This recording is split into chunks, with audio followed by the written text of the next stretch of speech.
नमस्कृत्य नरं चैव नरोत्तमं देवीं सरस्वतीं व्यासं ततो जयमुदीरयेत्। ओम शांति शांति शांति। भक्तमाल की कथा के माध्यम से प्रतिदिन चलने वाले सत्संग में आप सबका स्वागत है।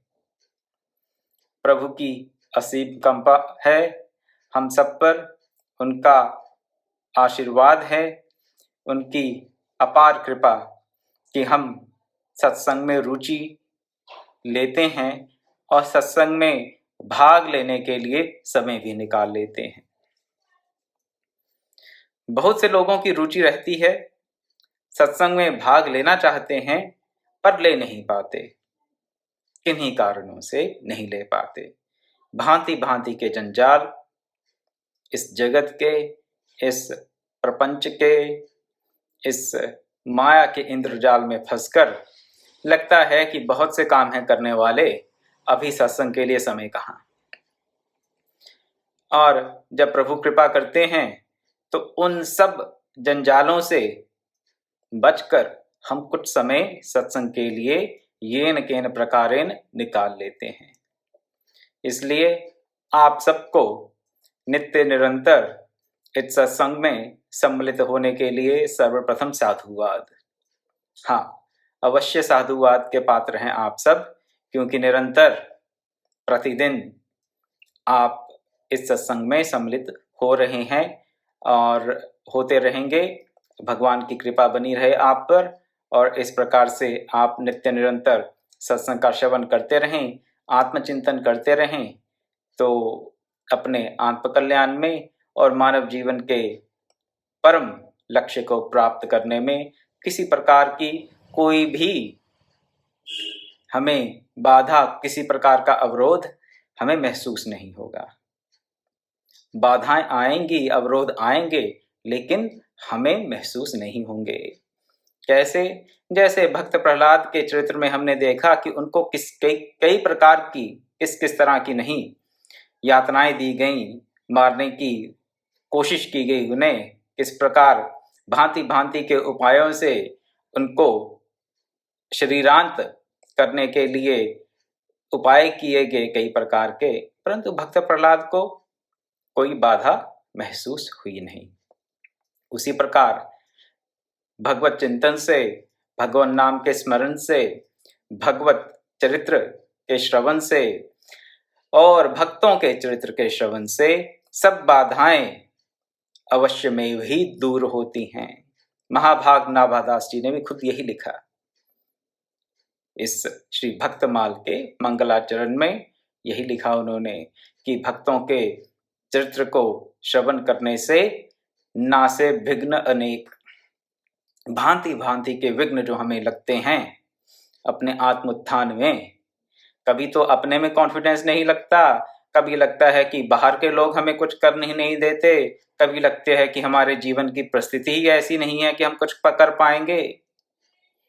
कभी कभी अपने ही भांति भांति के मानसिक और शारीरिक कष्ट हमें सत्संग के लिए प्रेरित नहीं होने देते। कई प्रकार की हमें बाधाएं लगती हैं।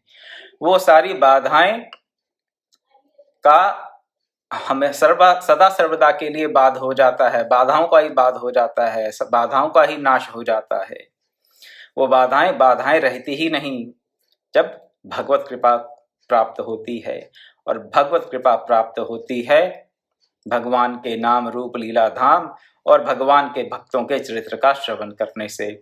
और इस नित्य निरंतर प्रतिदिन की भक्तमाल कथा में यही प्रयास रहता है कि हम भक्तों के चरित्र का इस प्रकार से श्रवण करें। इस प्रकार से एक केवल कहानी सुन ली, ऐसा तब हुआ था, फलाने ऐसा कहा था, ऐसा हो गया, तत्पश्चात ऐसा हो गया और फिर ऐसा हो गया, उनको प्रभु की प्राप्ति हो गई, नहीं, ऐसे नहीं। स्वाध्याय पूर्वक, सावधानी से, तत्परता से हम करें इसका श्रवण, मनन चिंतन, तत्परता होनी चाहिए। सावधानी पूर्वक करें, आत्मविश्लेषण करें, सेल्फ एनालिसिस करें साथ साथ में। जैसे जैसे कथा श्रवण करें, अपना भी साथ साथ में एनालिसिस करें, अपने आत्म मंथन से, आत्मचिंतन से, आत्मविश्लेषण से हम अपने अंतर के दुर्गुणों का परिमार्जन करते हुए भक्तों के चरित्र में जो सद्गुण हमें देखने को मिलते हैं उनको अपने जीवन में, अपने अंतरतम में धारण करने का प्रयास करें। इस प्रकार की कथा श्रवण अवश्य ही फलदायी होगी। इस प्रकार का कथा श्रवण अवश्य ही भगवत प्राप्ति में सहायक होगी। और केवल अगर विश्वास के साथ कि भगवान के चरित्र का श्रवण करेंगे, जैसे कि कई बार देखने सुनने में आता है, कहते हैं कि हाँ फला फला कथा का श्रवण करेंगे तो मरने के बाद फलाने लोक में चले जाएंगे। इसलिए जैसे तैसे करके कथा का श्रवण कर लिया जाए, चाहे बैठे बैठे नींद ही क्यों ना आ जाए, लेकिन कथा का श्रवण कर लिया जाए। वहां पर हम बैठे रहें, सुनते रहें, सुने, कान में कुछ जाए, दिमाग में कुछ जाए, थोड़ा बहुत चलो जितना चला गया उतना ही, वो भी फलदायी है। उसकी मैं आलोचना नहीं कर रहा, उसका भी फल है। केवल कथा में जाकर बैठने का भी फल है, इसमें संशय नहीं। परंतु मेरा आप सब श्रोताओं से ये अनुरोध है कि इस भक्तमाल कथा में जो भी हम सुने, जो भी हम चिंतन करें, उसको अपने जीवन में उतारने का प्रयास करें। और जीवन में तभी उतरेगा जब तत्परता के साथ, सावधानी के साथ हम श्रवण करेंगे।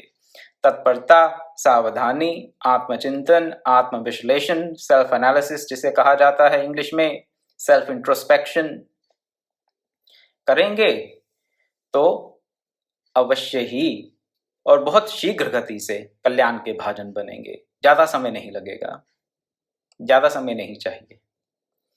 कई बार हमारे मन में ये बातें आ जाती हैं कि हाँ अभी तो हम पापों में इतने लिप्त हैं, माया में इतने लिप्त हैं, अब भी पाप कर्म करते रहते हैं, पापों से निवृत्ति नहीं होती, अपने मन के विकारों से निवृत्ति नहीं होती, तो अभी तो बहुत टाइम लगेगा भक्ति को प्राप्त करने में। भगवत प्राप्ति की तो बात ही छोड़ दें, भक्ति के मार्ग पे चलने में ही बहुत समय लगने वाला है।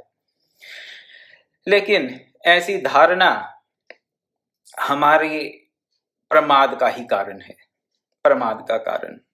इसको आप दैन्यता का भाव ना समझें, ये प्रमाद का कारण बन जाती है कई बार। केवल दैन्यता हो तो भी ठीक है, लेकिन जब इसे हम प्रमाद का कारण बना लेते हैं, अपनी लेजीनेस बना लेते हैं कि हमसे तो कहाँ होगा जी, बहुत समय लगेगा, जन्मों जन्मांतरों के बाद किसी एक विरले पुरुष को, लाखों करोड़ों में से एक पुरुष को भगवत प्राप्ति होती है। कहेंगे जी हाँ भगवान ने भी गीता में कहा है। तो ऐसे ऐसे तर्क देने लगेंगे या कुतर्क देने लगेंगे तो हम क्या कर रहे हैं, प्रमादवश अपने आप को खुद ही भगवत प्राप्ति से, कल्याण के मार्ग से, आत्म कल्याण के मार्ग से अपने आप को खुद ही दूर कर रहे हैं, और कोई नहीं कर रहा। शास्त्रों में संतों ने ये भी कहा, क्या कहा, कि किसी अंधेरी गुफा में अगर अरबों वर्ष से भी अंधेरा हो, किसी एक अंधेरी गुफा में हजारों, लाखों, करोड़ों, चाहे अरबों वर्ष से अंधेरा हो, अंधकार हो, कभी भी वहां पर पिछले 1 करोड़ वर्ष से एक किसी भी प्रकार के सूर्य की किरण, किसी भी प्रकार की अग्नि की चिंगारी वहां तक ना पहुंची हो, प्रकाश की एक भी किरण वहां तक ना पहुंची हो, तो वहां उजाला करने में कितना समय लगेगा। अगर आप माचिस जलाएंगे तो माचिस क्या इसलिए नहीं जलेगी वहां पर कि बहुत समय से अंधेरा है वहां पर, तो इसलिए वहां पर माचिस नहीं जलेगी। अगर आप वहां पर दीपक जलाएंगे तो दीपक क्या इसलिए वहां नहीं जलेगा क्योंकि 1 करोड़ वर्ष से वहां अंधेरा है। 100 वर्ष से अंधेरा हो तो क्या दीपक जल्दी जल जाता है, और अगर 1 करोड़ वर्ष से अंधेरा हो किसी स्थान पर तो वहां क्या दीपक जलाने के लिए ज्यादा समय लगता है? नहीं, ऐसी बात नहीं है। चाहे अनंत काल से अंधकार में कोई स्थान हो, जब वहां पर दीपक जलाया जाएगा, माचिस लाइटर जलाया जाएगा, तो तत्क्षण, उसी क्षण वहां पर अंधकार का लोप हो जाएगा। जहां प्रकाश है वहां पर अंधकार कैसे रह सकता है। इसी तरह से चाहे हमारा ये जीवन क्या, ना जाने अनगिनत जीवन अज्ञान रूपी अंधकार में बीते हों। एक ही जीवन नहीं, मान लेते हैं हमने बहुत से जीवन, मानव जीवन क्या, मानव से इतर योनियों में जीवन क्या, बहुत से जीवन अगर हमने अंधकार में निकाल दिए, अज्ञान रूपी अंधकार में निकाल दिए, प्रमाद रूपी अंधकार में निकाल दिए, इन माइक वस्तुओं की आसक्ति में निकाल दिए, आसक्ति रूपी अंधकार में हमने जन्म जन्मांतर निकाल दिए, तो इसका अर्थ ये नहीं कि अब इन सब के परित्याग के लिए आपको जन्म जन्मांतर लगाने ही पड़ेंगे। आवश्यक नहीं है। ज्ञान का प्रकाश होते ही इन सब का नाश हो जाएगा। जहां पर ज्ञान है वहां पर ना अभिमान होगा, ना वहां पर किसी प्रकार की आसक्ति होगी। तो उस ज्ञान के दीपक को अपने अंतर में जलाने के लिए हमें नित्य निरंतर सत्संग का संबल लेना चाहिए, अवलंब लेना चाहिए। उससे अपने अंतर में वो ज्ञान रूपी दीपक जलेगा और वहां पर फिर भक्ति रूपी जो देवी है वो नृत्य अवश्य करेगी। ज्ञान रूपी दीपक जलेगा, भक्ति रूपी देवी नृत्य करेगी और वैराग्य का भी वहां पे वास होगा। वैराग्य रूपी सुगंध, अगर की धूम वहां पर अवश्य होगी। इस आस्था के साथ, इस विश्वास के साथ हम इस भक्तमाल कथा का श्रवण करें तो अवश्य में भी हमें शीघ्र लाभ होगा। कोई संशय, कोई संदेह की बात इसमें है नहीं। ये पूरा एक प्रकार से विज्ञान है, विज्ञान है। इसमें कोई किंतु परंतु नहीं है। मनोविज्ञान है, तत्व ज्ञान है, किंतु परंतु की कोई बात नहीं है। तर्क से इस बात को समझ सकते हैं और अगर समझकर अपनी श्रद्धा के साथ इसको अपनाएंगे तो अवश्य लाभ होगा और शीघ्र लाभ होगा। लेकिन अगर मन में सोचेंगे कि नहीं बहुत समय लगेगा, तो बहुत समय लगेगा कहकर हम प्रमाद को अपना लेंगे। जब प्रमाद को अपनाएंगे तो अवश्य ही समय लगेगा। इंग्लिश में इसे कह देते हैं self fulfilling prophecy, self fulfilling prophecy, कि हम कहेंगे कि ऐसा ही होगा। कई बार क्या करते हैं, हम किसी पंडित जी के पास चले जाते हैं या किसी ज्योतिषी के पास चले जाएंगे और अगर पंडित जी ने, ज्योतिषी जी ने क्या आपका वो बर्थ चार्ट बनाया, कुंडली बनाई और कह दिया कि जी इनके तो ऐसा ऐसा होगा, अगले 5 वर्ष में 10 वर्ष में ऐसा ही रहेगा। तो यहाँ पर ज्योतिष विद्या का मैं कोई विरोध नहीं कर रहा, अपने जो मन में बातें हम बैठा लेते हैं उसकी बात कर रहा हूँ। तो मान लीजिए कि पंडित जी ने कह दिया, किसी ज्योतिषी ने कह दिया कि 10 वर्ष तक ऐसा नहीं होगा, और अगर आपने वो बात मन में धारण कर ली और प्रयास ही नहीं किया, कोई उपाय ही नहीं किया, और 10 वर्ष बीतने के बाद भी जब वैसा नहीं हुआ तो लोगों से कहते फिरेंगे मुझे तो पंडित जी ने 10 वर्ष पहले ही बता दिया था कि 10 वर्ष तक ऐसा होगा ही नहीं। हो सकता है आपके ग्रह नक्षत्र जो बता रहे हों, पंडित जी ने तो वो बता दिया, परंतु अगर हम अपने पुरुषार्थ को नगण्य कर देंगे, अपने पुरुषार्थ को 0 कर देंगे, शून्य कर देंगे, किसी प्रकार का कोई उपाय नहीं करेंगे, प्रयास नहीं करेंगे, अपना पुरुषार्थ नहीं करेंगे, तो क्या होगा? जो सुना है वो हम खुद ही घटित कर रहे हैं। ग्रह नक्षत्र घटित कर रहे हैं, ये नहीं कर रहे, ये मैं नहीं जानता, लेकिन हमारे मन में अगर धारणा बन गई कि 10 वर्ष तक ऐसा ही होगा या 10 वर्ष तक ऐसा नहीं हो सकता, मन में ऐसी धारणा बना ली तो वैसा ही हम अपना जीवन बना लेंगे और फिर कहेंगे कि हाँ वो पंडित जी ने कहा था कि ऐसा ही होगा। मैं एक बार फिर से यहाँ कह रहा हूँ कि मैं ज्योतिष विद्या का यहाँ खंडन नहीं कर रहा, केवल मनोविज्ञान की बात बता रहा हूँ आपको कि कई बार क्या बहुत बार हम ऐसा करते हैं, मन में ऐसी धारणा बना लेते हैं, उस धारणा के अनुसार जीवन जीते हैं और कहते हैं कि ऐसा ही होना था। उसी प्रकार क्या करते हैं, भगवत प्राप्ति के मार्ग में बहुत जन्म लगते हैं जी, बहुत समय लगता है, बहुत जन्म लगते हैं। अभी हमसे कहाँ से होगा, इस बुढ़ापे में कुछ होगा थोड़े ना, अभी सारा जीवन तो ऐसे निकल गया। यहाँ अभी जवान है तो अभी तो बहुत सी जिम्मेदारियां हैं, कैसे कर सकते हैं, नहीं हो सकता। जब कहेंगे हमसे नहीं हो सकता, मुझसे नहीं होगा, तो फिर नहीं होगा, लेकिन अगर प्रयास करेंगे, पुरुषार्थ करेंगे, अवश्य होगा। क्योंकि जिन जिन महापुरुषों ने भगवत प्राप्ति की, उनके पास भी वही सब साधन थे जो मेरे पास हैं या आपके पास हैं। भगवान ने कोई पार्शियलिटी नहीं की। भगवान ने उन जीवन मुक्त पुरुषों को, उन महापुरुषों को, महाभागवतों को, परम भक्तों को कोई ऐसी एक्स्ट्रा पावर नहीं दी थी जो हमारे पास या आपके पास नहीं है। इसका थोड़ा विचार करें। उन्हीं के पास भी वही शरीर, मन, इंद्रियां, बुद्धि थी जो हमारे पास है। और साधन के लिए और कुछ नहीं चाहिए, केवल चाहिए अपना शरीर, मन, इंद्रियां, बुद्धि, चित्त, अहम भी जोड़ लीजिए, और वो हम सबके पास है।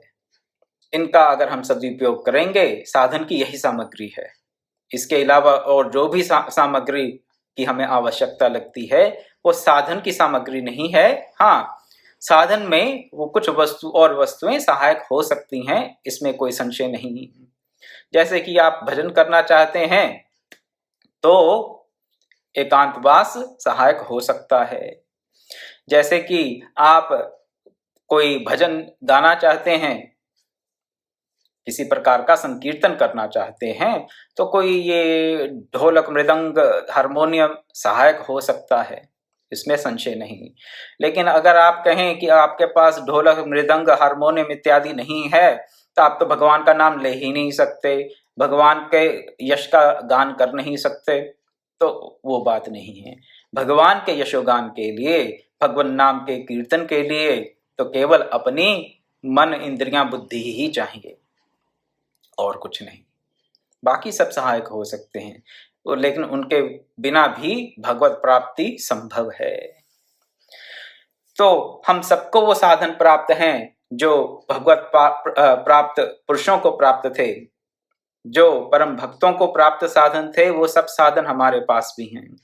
जो साधन प्रहलाद जी के पास, ध्रुव जी के पास और पितामह भीष्म के पास थे, वो भी सब साधन हमारे पास हैं।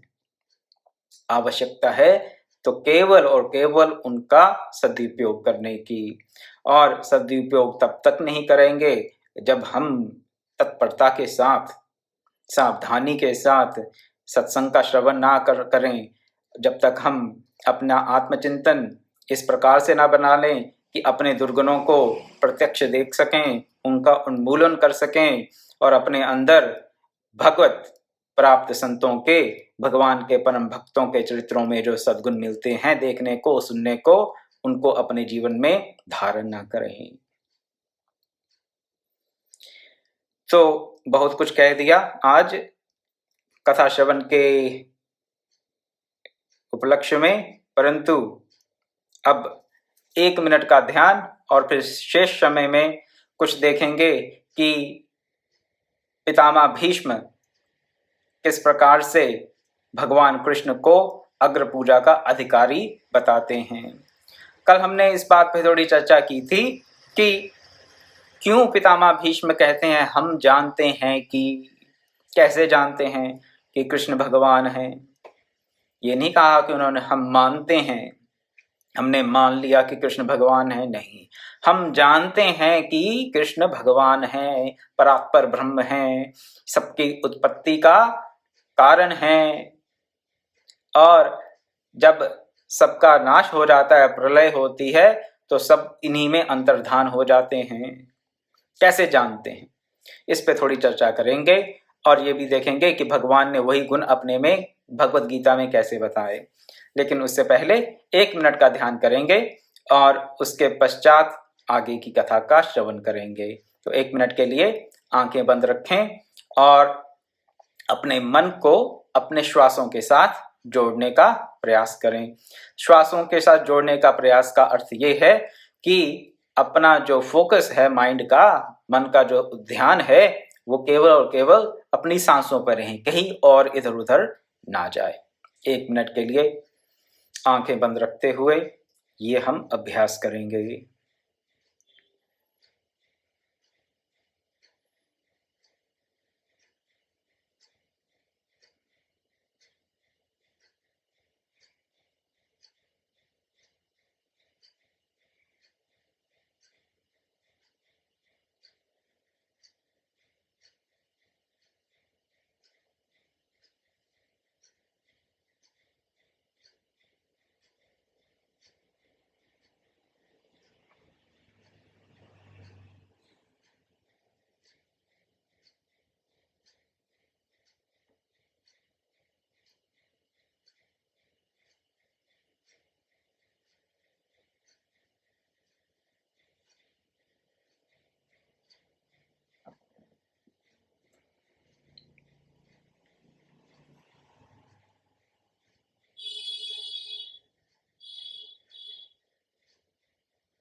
ओम।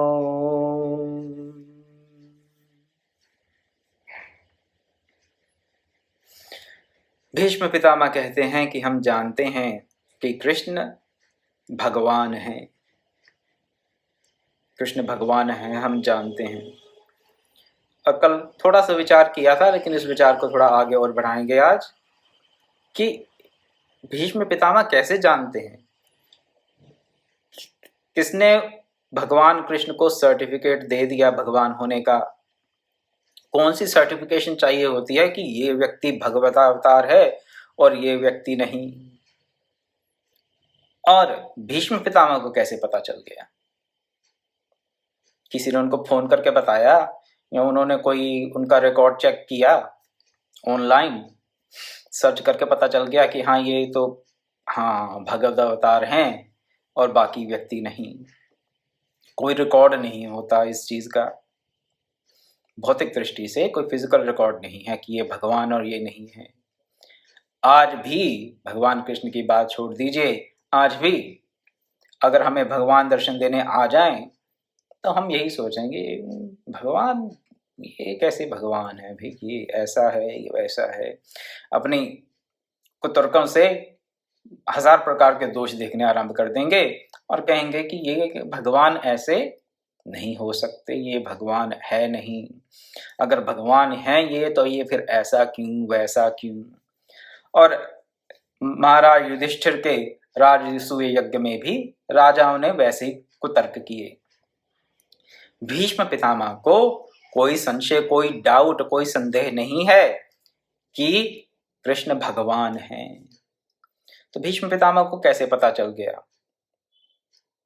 ऐसी कौन सी विद्या है उनके पास, कौन सी सीक्रेट नॉलेज है, कौन सा उनके पास उपकरण है, कौन सा साधन है ऐसा, क्या माध्यम है उनके पास ऐसा जिससे कि उनको पता चल गया कि भगवान कृष्ण भगवान हैं और बाकियों को नहीं चला? एक ही कारण रहता है इसमें, और कोई कारण नहीं रहता जहां से भगवान का हमें पता चल जाए। और कारण एक क्या है? भगवत कृपा। भगवत कृपा से ही हम भगवान को भगवान जान सकते हैं, अन्यथा और किसी साधन से भगवान को नहीं जान सकते, और कोई साधन नहीं है। तुलसीदास जी ने तो सीधे सीधे अपने भाषा में कह दिया, सोई जानहि जेहि देह जनाई, जानत तुम्ही तुम्ही होई जाई। कौन जानता है तुम्हें? जिसको तुम जना दो। तुम मतलब भगवान को कह रहे हैं कि हे भगवान, तुम जिसको अपने आप को जनवा दो वही आपको जान सकता है, और तुम्हें जानकर वो तुम ही हो जाता है। आप में और आपके भक्त में फिर कोई अंतर रहता नहीं, जाने तुम ही हो जाएगी। तो भगवान को जानने का और कोई साधन नहीं है, भगवान ही साधन है। तो ऐसे ही बात है, तो फिर पितामह भीष्म ही क्यों जाने, बाकी राजा क्यों नहीं जान के जो भगवान कृष्ण का विरोध कर रहे थे वहां पर? भगवान, आप कहेंगे भगवान कृष्ण अगर भगवान थे, सर्वशक्तिमान हैं, वाकई में भगवान हैं, सर्वोपरि हैं, ऑल पावरफुल हैं, ओमनी प्रेजेंट ओमनीसिएंट हैं, तो फिर केवल भीष्म पितामह क्यों ही जान पाए कि वो भगवान हैं? बाकी वहां बैठे राजा जो उनका विरोध कर रहे थे वो क्यों नहीं जान पाए? उसके लिए योग्यता चाहिए, और ये बात हमने इस पर चर्चा की थी कि भीष्म पितामह में वो सब योग्यता है। क्या योग्यता है? ना उनमें क्रोध है, ना काम है, ना लोभ है, ना दंभ है, ना ईर्ष्या है, ना किसी प्रकार का राग द्वेष है, ना किसी प्रकार की अहंता ममता है, ना ही किसी प्रकार की माया है। ये लिस्ट हमने कल गिना दी थी। ये सब दुर्गुण उनमें नहीं है। सत्यवादी हैं, धर्मनिष्ठ हैं, और उसके कारण, इन सब गुणों के कारण उनका अंतःकरण शुद्ध है, और शुद्ध अंतःकरण में भगवान खुद दिखते हैं, देखने नहीं पड़ते, खुद दिखते हैं। तो शुद्ध अंतःकरण के कारण भीष्म पितामह तो जान गए कि कृष्ण भगवान हैं, और अशुद्ध अंतःकरण के कारण, अपने भीतर भरे अशुद्धियों के कारण जो राजा उनका विरोध कर रहे थे वो नहीं जान पाए। हमारा भी अंतःकरण अशुद्ध है। कुतर्कों से भरे हुए बुद्धि के साथ भगवान सामने आ भी जाएं, कई बार आते हैं सामने, एक बार की बात नहीं है। अगर आपको ये लगता है कि भगवान आपको दर्शन नहीं देते तो ये गलत है। भगवान तो दर्शन देते हैं, लेकिन हम दर्शन करते नहीं। आप कहेंगे भी हमें भगवान दर्शन देंगे तो हम क्यों नहीं करना चाहेंगे? भी हम अवश्य करना चाहेंगे, हम तो भगवान के परम भक्त हैं, हम तो भगवान के दर्शन के लिए ललायत हैं। भगवान दर्शन देते हैं, दे ही रहे हैं ऐसा समझ लीजिए, लेकिन हम नहीं करते, मानते ही नहीं कि भगवान है, दृष्टि ही नहीं जाती, अपने अंतर में भांति भांति की उलझनों में उलझे रहते हैं, और जो प्रत्यक्ष सामने है उसको नहीं देख पाते, उसको अनुभव नहीं कर पाते। चलिए, अंतःकरण की शुद्धि के साथ शनै शनै हम में भी वो योग्यता आ सकती है जो भीष्म पितामह में है। तो भीष्म पितामह वहां पर क्या कहते हैं सबके समक्ष? कृष्ण ही समस्त लोकों की उत्पत्ति और विनाश के कारण हैं। कृष्ण सब लोकों की उत्पत्ति और विनाश के कारण हैं। ये कहाँ कहा भगवान ने खुद? गीता के 7वें अध्याय का 6वां श्लोक, एतद्योनीनि भूतानि सर्वाणि इत्युपधार्य अहम कृष्णस्य जगतः प्रभव प्रलयस्तथा। कहते हैं कि मैं ही इस संपूर्ण जगत का प्रभव तथा प्रलय का स्थान हूँ। प्रभव और प्रलय हूँ। प्रभव यानी कि उत्पत्ति, प्रलय यानी कि लोप। जो भी जगत हमें दिखाई दे रहा है, इसमें जो भी दिख रहा है इस वक्त, इसकी उत्पत्ति कहाँ से हुई? मेरे से। भगवान कहते हैं मेरे से, अहम। तो मेरे से उत्पत्ति हुई और प्रलय भी मेरे में होगा। अहम कृष्णस्य जगतः प्रभवः प्रलयस्तथा। तो ये जो संपूर्ण प्राणी उत्पन्न हुए हैं ये भी मेरे से हुए हैं, पूरा जगत मेरे से उत्पन्न हुआ है, और इन सब का लोप भी प्रलय में, इन सब का लोप भी मेरे में हो जाएगा। महात्मा भीष्म, पितामह भीष्म भी ये कह रहे हैं, कृष्ण ही समस्त लोगों की उत्पत्ति और विनाश का कारण है। इसी भाव को दर्शाता हुआ एक श्लोक है मांडुक्य उपनिषद का।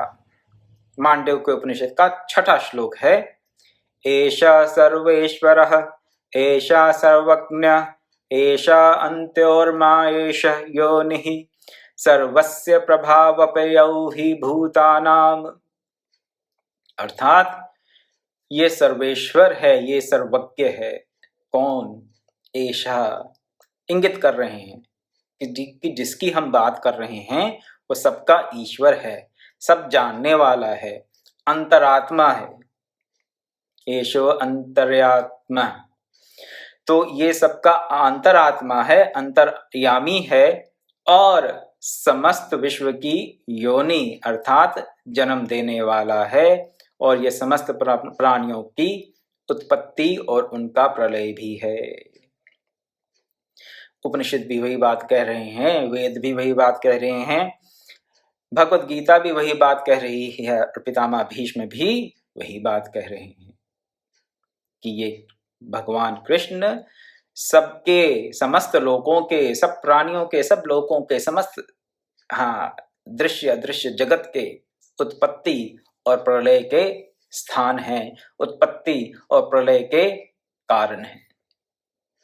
ऐसा ज्ञान एक महाभागवत को रहता है, प्रत्यक्ष रूप से मानते नहीं हैं, जानते हैं।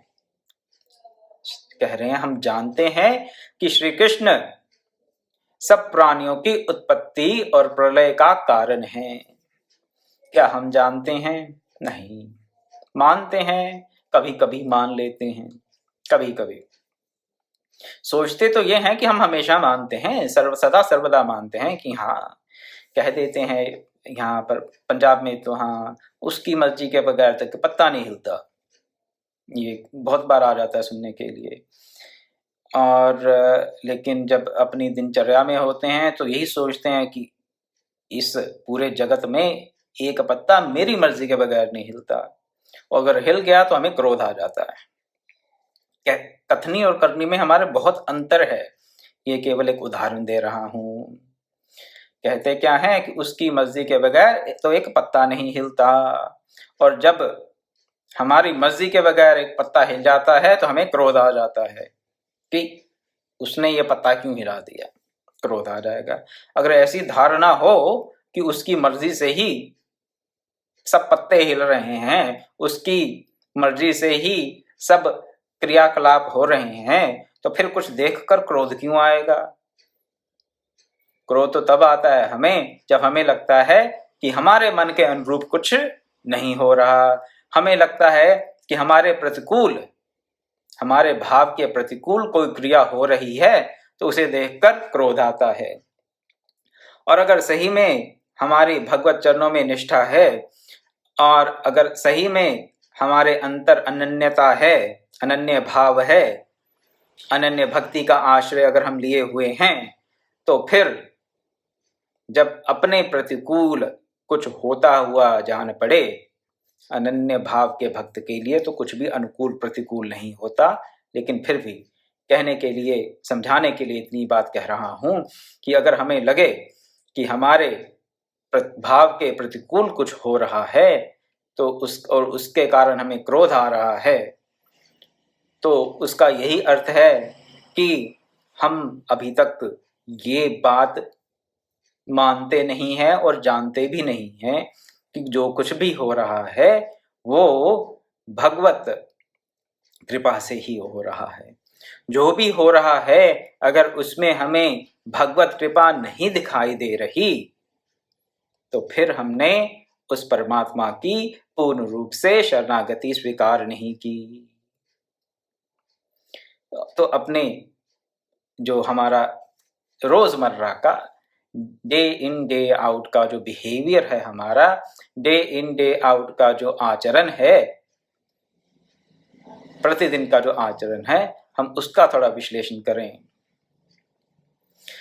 तो पितामह भीष्म ये जानते हैं कि ये जो चराचर विश्व है भगवान श्री कृष्ण के द्वारा रचा गया है। इसके लिए गीता में 7वें अध्याय का 7वां श्लोक आपके सामने रखूंगा। मत्तः परत्रम नान्यत् किंचिदस्ति धनंजय मयि सर्वमिदं प्रोतं सूत्रे मणिगणा इव। मत्तः परतरम नान्यत् किंचिदस्ति धनंजय मयि सर्वमिदं प्रोतं सूत्रे मणिगणा इव। मेरे से परे हे धनंजय कुछ भी नहीं है, मेरे से परे कुछ नहीं है। भगवान कह रहे हैं अर्जुन को, मेरे से परे कुछ नहीं है, खुद कह रहे हैं। और हम सोचते हैं कि हमसे परे कुछ नहीं है। अहंकारवश सोचते हैं कि मेरे से परे कुछ नहीं है। भगवान से कंपटीशन, कहलाते हैं हम भगवान के भक्त, कहते हैं कि हम बड़े धार्मिक हैं, हम भगवत परायण हैं, लेकिन करते हैं कंपटीशन। किससे? भगवान से कंपटीशन करते हैं। जब भगवान पत्ता हिलाता है तो हमें क्रोध आता है कि हमारी मर्जी के बगैर क्यों हिल गया। और भगवान कहते हैं मेरे से परे कुछ नहीं है, और हमारा व्यवहार ऐसा रहता है कि मेरे से परे कुछ नहीं है, मैं जो जानता हूं वो सर्वोपरि है, मुझे सबसे ज्यादा बुद्धि है, ज्ञान है, और मैं जो कह रहा हूं वही सही है। तो ऐसा जब भाव रहता है तो हम क्या कर रहे हैं? भगवान से कंपटीशन कर रहे हैं, करते हैं कि मैं जो जानता हूं वो सही है जी, अहंकारवश। लेकिन यहां पे भगवान कृष्ण ये कह रहे हैं कि मेरे से परे कुछ भी नहीं है, मैं ही सर्व कारणों का कारण हूं, मैं परम कारण हूं, कारण ना होते हुए भी मैं परम कारण हूं। और ये जो जगत है इसकी स्थिति किस प्रकार बनी हुई है? जैसे कि मणियों की एक माला हो, मोतियों की माला हो, उसको जोड़ने के लिए, एक माला का रूप देने के लिए एक सूत्र में सबको पिरोया जाता है। अगर उस सूत्र को कहीं से भी काट दिया जाए तो पूरी माला बिखर जाएगी। उसी प्रकार इस जगत में जिस किसी भी वस्तु व्यक्ति की स्थिति है वो स्थिति भगवान के कारण है। अगर भगवान ना हो तो वो स्थिति वैसी रह नहीं सकती। परंतु जैसे सूत्र हमें माला में नहीं दिखता, माला में पुष्प की माला हो, मणियों की, मोतियों की माला हो, उसमें जो सूत्र है, उसमें जो धागा रहता है वो हमें दिखता नहीं। उसी प्रकार इस माइक जगत में भगवान हर जगह है पर हमें दिखता नहीं। क्यों? हमारा ध्यान कहाँ रहता है? मोतियों पे, पुष्पों पे, मणियों पे। क्यों? क्योंकि हमारा मन उसी की इंपॉर्टेंस, उसी को महत्व देता है, उसी की इंपॉर्टेंस देखता है।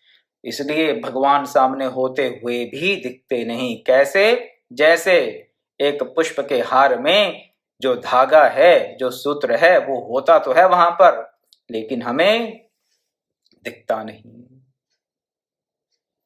लेकिन उस पुष्पहार की, मणियों के हार की जो स्थिति है वो उस सूत्र के कारण ही है। वो सूत्र ना हो तो वो हार हो नहीं सकता, वो मोतियों की माला हो नहीं सकती।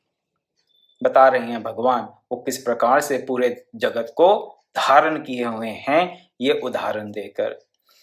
तो इसका थोड़ा ध्यान करें और देखें कि जो भी दृश्य जगत हमें दिख रहा है उसमें भगवान है कहाँ? क्या हम प्रयास करते हैं देखने का?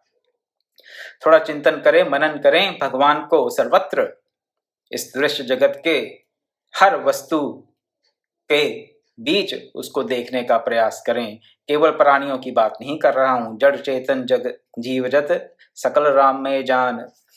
तो जितने भी वस्तुएं दिखाई दे रही हैं, चर अचर, जो जीव हैं सब में उस परमात्मा के दर्शन का हम प्रयास करें। इसी भावना के साथ समय होता जा रहा है। आज मैं अपनी वाणी को यहीं विराम देता हूँ। और भीष्म पितामह ने भगवान कृष्ण के बारे में और क्या कहा और उसके उद्धरण हमें शास्त्रों में कहाँ कहाँ मिलते हैं, उसकी चर्चा को कल के सत्संग में जारी रखेंगे। ओम पूर्णमदः पूर्णमिदं पूर्णात् पूर्णमुदच्यते पूर्णस्य पूर्णमादाय पूर्णमेवावशिष्यते। ओम शांति शांति शांति। हरि ओम तत्सत्।